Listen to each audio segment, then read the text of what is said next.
Bonjour tout le monde, bienvenue sur un nouveau short podcast en compagnie de Johnny Frachet et moi-même, Éric de Éric de la la Sablière. Sablière. Ok, toujours dans notre plan de faire un podcast par jour, donc avec ce format de 15-20 minutes, rapide, efficace. On a eu beaucoup de réponses, beaucoup de commentaires positifs sur Facebook, sur Running Knowledge, l'Instagram et la chaîne YouTube, beaucoup de nouveaux abonnés. Donc on continue la quête. Ok, on doit arriver à 1000 abonnés très bientôt. Donc le thème d'aujourd'hui, c'est les combattants qui partent d'un club à l'autre. En fait, les combattants qui sont, on va dire, itinérants, qui partent d'un club à l'autre. Donc, Eric, ton avis dessus?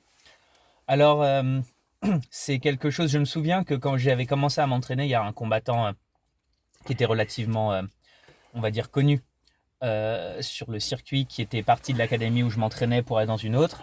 Et un grand professeur brésilien m'avait dit, tu sais, ça, c'est pas le premier, ce sera pas le dernier, c'est pas la première fois que ça arrive et ce sera pas la dernière fois non plus. Et ça m'avait ouvert les yeux parce que moi, je me disais, mais c'est bizarre de quitter son club comme ça alors qu'il avait grandi, qu'il avait évolué depuis longtemps. Et ça m'a fait prendre conscience de beaucoup de choses. Euh, Qu'en fait, il y a, il faut pas mettre, je pense, tous les œufs dans le même panier, d'accord? La relation entre un professeur et un élève, c'est une relation qui est souvent complexe, d'accord? Quand on est compétiteur, quand on se suit, quand on a des objectifs au niveau de l'équipe, au niveau de l'enseignement et au niveau de ses performances. Et je pense que c'est vraiment quelque chose à prendre au cas par cas.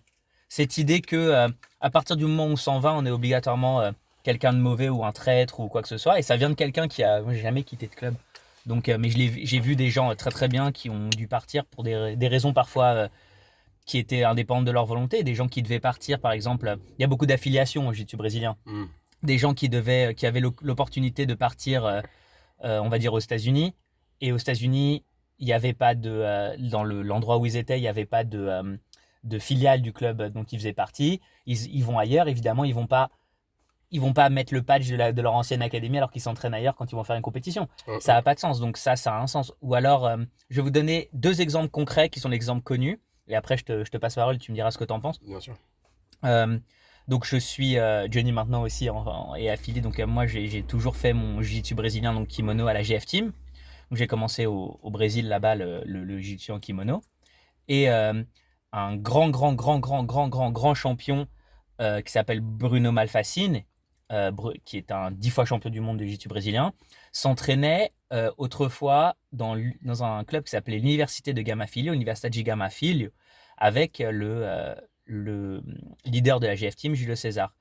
Et il est parti dans une autre grande équipe qui s'appelle Alliance, parce que Alliance proposait, si je ne me trompe pas, de rémunérer les athlètes de très très haut niveau dans leur académie. C'était une opportunité fantastique pour Bruno Malfaciné et ça a fait réaliser à mon professeur, à Julio César, que il fallait qu'il professionnalise le sport et qu'il commence à monter une équipe on va dire, plus centrée sur les athlètes pour ne pas qu'il y ait une hémorragie de grands athlètes. Et il m'a dit, tu sais, c'est quelque chose, quand il est parti, je lui ai souhaité bon vent et je lui ai dit que. Mais bon vent, on va dire bon vent, ça peut paraître un peu péjoratif. Au contraire, je lui ai souhaité le meilleur et lui, Bonne chance. bonne chance. Et il m'a même dit après que il avait arbitré un combat de Bruno Fasciné et que Bruno Fasciné a gagné je crois que c'était au championnat du Brésil et qu'il s'était senti mal le lendemain. Et donc je lui ai dit, et moi naïvement, je disais, mais tu te sentais mal parce que ça te faisait de la peine qu'il ait que ton que ton que tu disais que ça aurait pu être un résultat pour ton équipe. Il dit non non, il dit parce que j'aime tellement ce gamin que je crois que je lui ai donné j'étais pas sûr que l'avantage que je lui ai donné soit Soit. vraiment justifié. Donc bon ça vous parle, ça vous donne une image de l'homme, mais au final c'est il y a une grosse différence entre partir voilà pour ce genre de raison ou parce qu'on a une opportunité énorme et partir de façon on va dire un peu enfin de partir sans avoir prévenu personne et surtout pour moi le plus important et après je pense que j'aurais tout dit en ce qui me concerne le plus important c'est si vous êtes parti en bon terme de ne jamais dénigrer l'enseignement L'enseignement, ouais. et le professeur qui a été le vôtre par le passé. Parfois il y a des structures qui vous permettent d'évoluer plus avant Mhm. euh, mais pour plein de raisons géographiques, pécuniaires, opportunités, etc. Mais si vous avez une bonne relation avec votre coach, d'accord, que c'est pas un problème humain, faites toujours très attention de ne pas oublier d'où vous venez.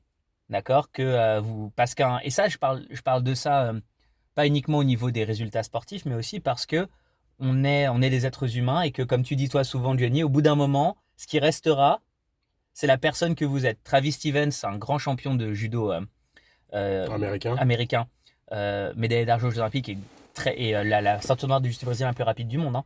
1 an et demi, donc ça c'est autre chose, 18 mois, disait, il a dit quelque chose qui m'a toujours marqué. Il disait sa phrase, la citation était: on ne se souvient pas toujours on se souvient pas toujours des résultats, mais on se souvient toujours des combattants. C'est vrai. Et c'est la vérité.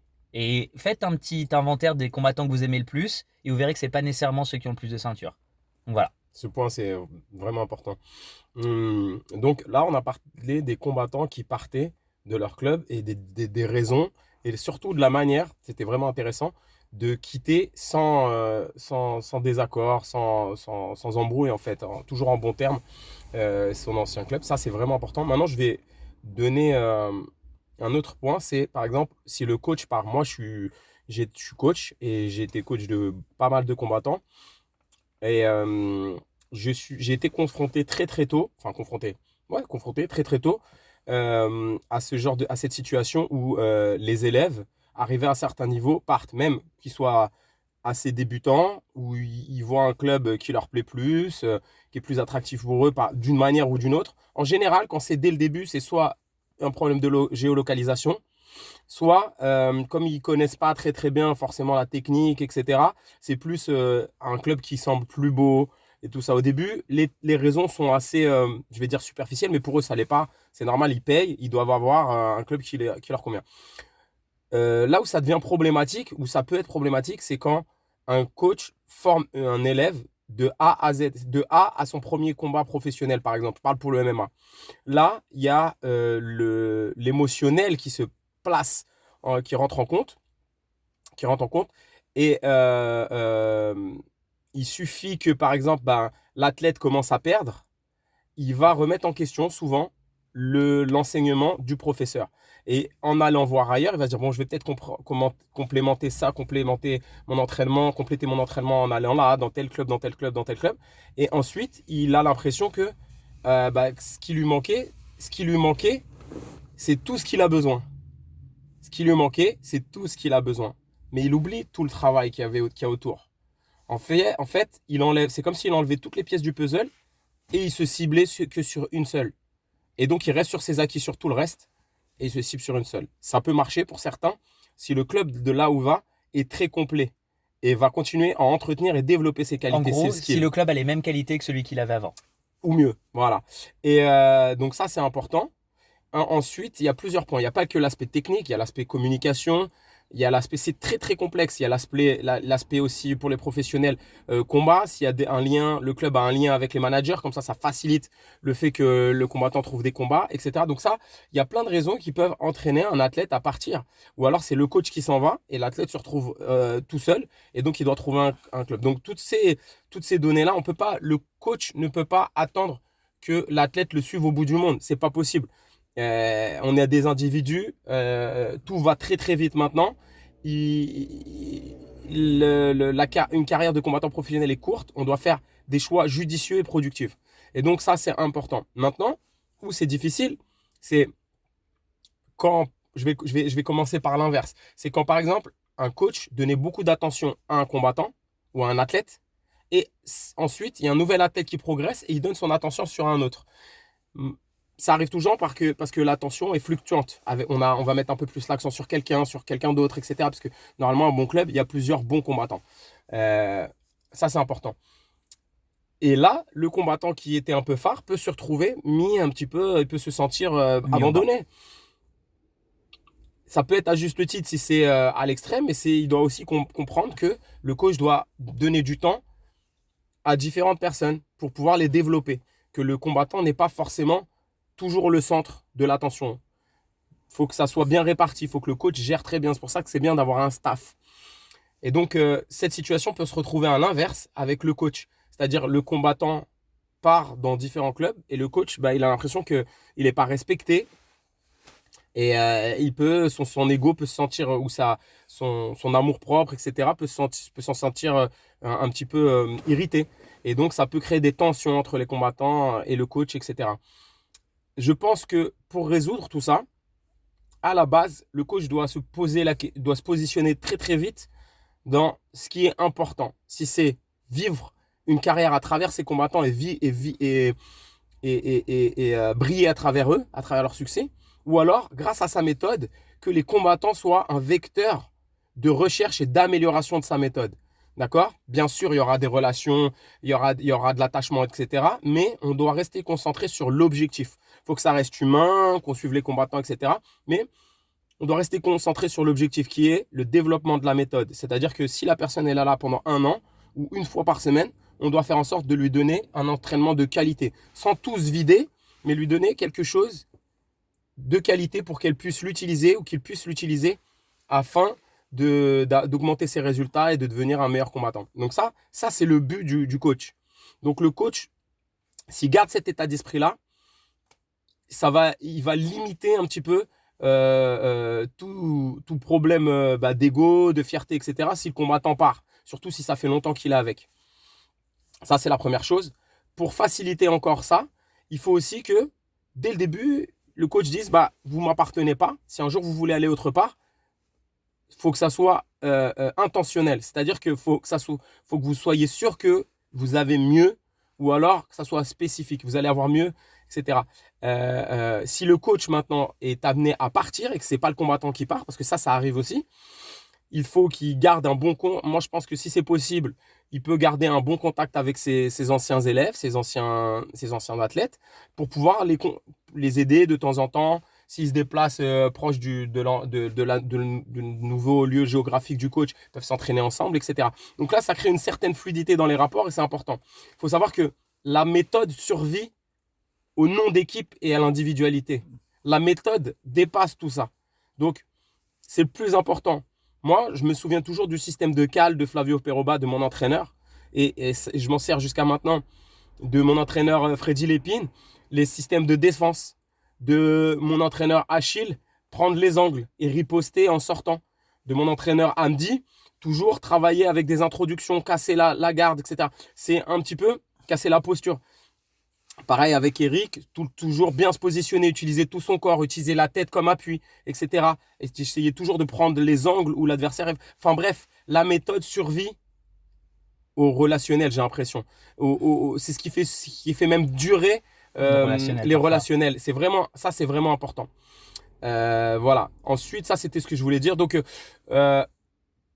vraiment, un athlète n'appartient pas à un coach et un coach non plus n'appartient pas à un athlète. Ça, c'est important. À part s'il y a un contrat professionnel, et là, on parle d'autre chose, etc. Donc, il faut vraiment garder ça en tête, que la carrière est courte, mais par contre, que la carrière d'artiste martial est longue.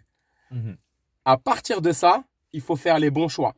Il est possible, par exemple, ok, c'est ma carrière professionnelle, je vais aller m'entraîner un peu à gauche, à droite, tout ça, mais je reviens toujours voir mon coach et mon entraîneur parce que plus tard, quand j'aurai arrêté la compétition, j'ai envie de continuer mon chemin martial avec lui. J'ai envie de garder un bon contact, que ça soit une fois par mois, etc. C'est ce que je fais avec Flavio Peroba. Je m'entraîne à Clichy, je m'entraîne à la GF Team, etc. Mais tous les ans, plusieurs fois par semaine, on s'est au téléphone, etc. On entretient cette flamme. Et je pense que ça, c'est extrêmement important. Un autre petit truc, c'est que donc, pour résumer ce qu'on a dit, il y a une responsabilisation de la part de l'athlète, savoir pourquoi on part, si c'est des bonnes raisons. Il y a très peu de bons coachs qui, si vous avez par exemple, je dis n'importe quoi, un combattant de MMA qui pêche un peu sur un aspect de son striking, qui est peut-être très maîtrisé par un autre coach quelque part, il y a très peu de bons coachs qui vont vous dire, va pas travailler un peu ça avec lui, reviens, tu vois, ou prends un petit temps avec lui, prends un séminaire, un stage, un machin, tu vois, enfin, fais-le venir un peu dans le camp pour travailler. Donc voilà, déjà ça. Donc, en tant qu'athlète, savoir pourquoi on part, ou pourquoi on a besoin de partir, en discuter avec son coach. Pas faire ça par texto, par Twitter, etc. C'est un travail d'équipe. Parce que peut-être qu'il y a des solutions qu'on peut trouver qui sont même plus faciles pour vous. Ça fait qu'on n'a pas besoin de partir, qu'on garde sa structure. Et pour le coach, aussi, si c'est répétitif, d'accord, que des athlètes, qu'il y a une hémorragie d'athlètes de là où vous êtes, c'est peut-être aussi à vous de faire en sorte de savoir pourquoi et de corriger ce genre de choses et de changer votre structure pour garder vos athlètes, parce que ça veut dire que vos athlètes, au bout d'un moment, se sentent, on va dire, un petit peu enfermés Ça, c'est dans votre un bon structure. point. Un dernier point qui est vraiment important et qui n'est pas mis en avant, c'est le fait que le coach apprend, l'athlète apprend des différents coachs qu'il va voir, mais le coach, il est intelligent et il a une manière évolutive de s'améliorer, il essaie toujours d'améliorer sa pédagogie, ses connaissances, apprend de chaque athlète. Et là, on commence à, s'il continue à apprendre, si son savoir n'est pas figé, il ne va pas se figer sur une personne, il va avoir moins ce sentiment d'appartenance et de possession, je veux dire, de l'athlète. Parce qu'il se dit, à chaque athlète, je vais apprendre quelque chose. C'est vraiment important. Je vous donne un exemple. J'entraîne souvent des combattants professionnels à la Hatch Academy maintenant, spécialement, avant dans d'autres équipes, etc. Et souvent, je tiens les pattes d'ours à des clients qui sont débutants à la suite. J'apprends beaucoup avec eux sur les angles, etc. Et comme maintenant, quand j'analyse un combat et que je regarde, j'apprends beaucoup, beaucoup. Chaque personne est un petit laboratoire et un petit instructionnel que vous pouvez utiliser dans le sens positif du terme pour apprendre. C'est un matériel humain qui va vous permettre d'analyser la biomécanique, le timing, le coup d'œil, etc. Si on arrive à améliorer quelqu'un qui est très débutant, on pourra améliorer un combattant expérimenté et aguerri. Et en résolvant les problèmes de personnes, tu progresses. Exactement. Donc, pour résumer un peu tous ces points, partir en bon terme, garder une relation, entretenir la relation, ne pas entretenir un sentiment d'appartenance ni de possession, au contraire de travail en équipe. Évolutif. Toujours que le coach ait un œil évolutif, qu'il garde à l'esprit que le combattant apprend du coach, mais que le coach apprend des élèves. Et enfin, et je pense que c'est le plus important, que on doit voir à long terme, sur le long terme. C'est-à-dire qu'il y a la carrière pro-sportif, mais il y a la carrière martiale. Et ça, elle est vraiment importante parce que, comme on dit souvent, ce qui va rester et ce qu'on va se souvenir de vous après vos victoires, vos défaites, vos entraînements, c'est comment vous avez traité les gens. Donc voilà, merci à vous pour le soutien et puis pour tous les commentaires qu'on a eu sur toutes les vidéos. Likez la vidéo, là on sort de la lutte. Il va être 23h demain, c'est Black Friday. Il y a la grève partout. On prend notre temps de faire la vidéo, donc likez, commentez. Allez ajouter Eric Gringo Loco BJJ sur Instagram, Johnny Frachet MMA sur Insta. Et n'hésitez pas à nous donner des sujets qui vous intéressent. Des sujets qui vous intéressent et on va avoir certains des podcasts. Donc il y a 2 formats pour finir. Il y a les short podcasts qu'on va faire tous les jours. Comme celui-ci. Et des podcasts qui seront montés et un peu plus longs et beaucoup plus longs sûrement autour de l'histoire des arts martiaux, etc. Un peu plus évités avec des invités qui seront montés. Donc voilà, comme ça nous permet de donner beaucoup de quantité et d'informations dans notre chaîne, toujours de qualité, avec différents formats. Je vous remercie et on se voit sur la prochaine. Os.